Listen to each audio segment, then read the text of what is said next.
Hi, so we're going to make our Grant Wood landscapes. So I traced mine out first in pencil, and now I'm going to go over it with black crayon. And I'm going to press down really hard because what we're going to make is called a resist. So I'm tracing it over, and it looks like I'm going really fast because I sped up the video because it did take me quite a while. And it's really not fast enough because,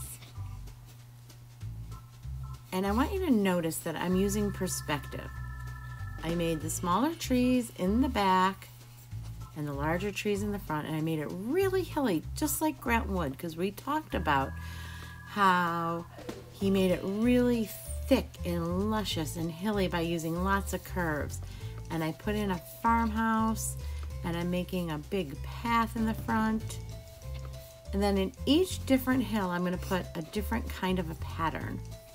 And I'm going to color it in really hard because I want to make sure that when I paint over it with my watercolors, that it actually creates what's called a resist.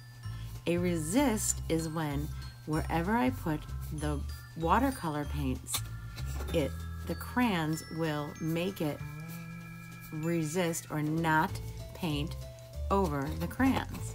So I'm going to press down really hard. Now you can see I'm coloring with a broken crayon, and that is okay because broken crayons color, and that's just okay. So I'm coloring and I'm coloring. I'm going to use two different color greens because I like the way that looks.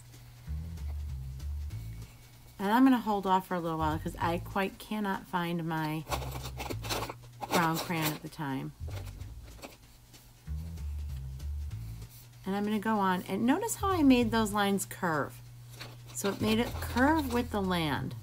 I'm going to use a white crayon, and you can't see it right now, but when I paint over it, you're going to be able to see it. And I'm thinking of all the different kinds of patterns that I can actually think of. I'm trying to be as creative as possible, all the different kinds of lines and shapes that I can come up with, and all the different kinds of colors that I can use.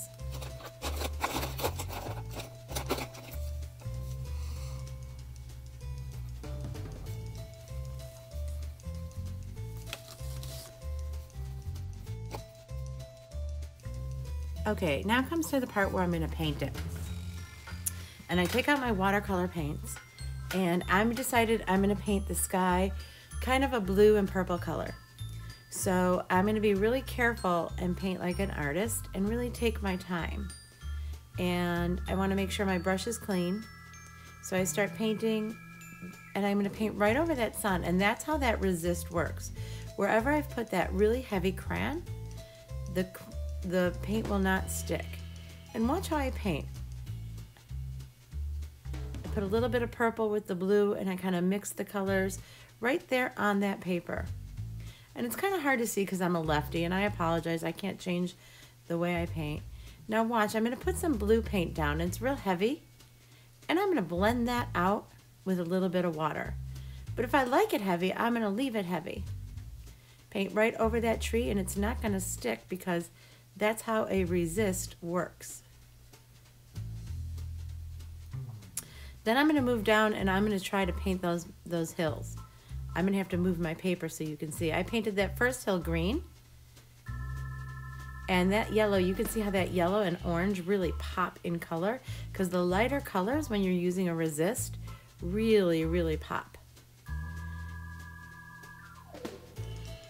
And I'm going to paint my tree trunk brown, and then you can see that white really popping with that blue. I'm going to wash off my brush. That was supposed to be red, and I didn't wash my brush very good, so I'm going to make sure I wash off my brushes. And look at how those yellows really pop. And I'm using purple. Look at how that yellow pops against the purple. I'm thinking about colors on the color wheel. And those reds and blues really pop.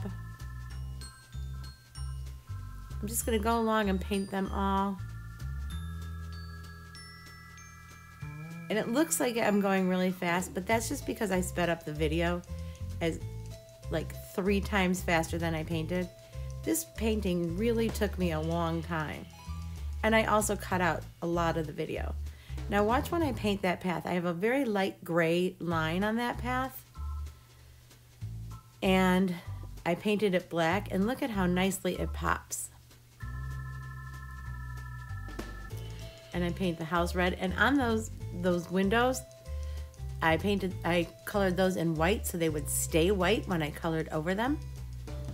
And I'm painting the trees green. And I want you to take a look at the whole thing when it's all done. It's really colorful and it's really patterned. So I want you to take your time and do your best job.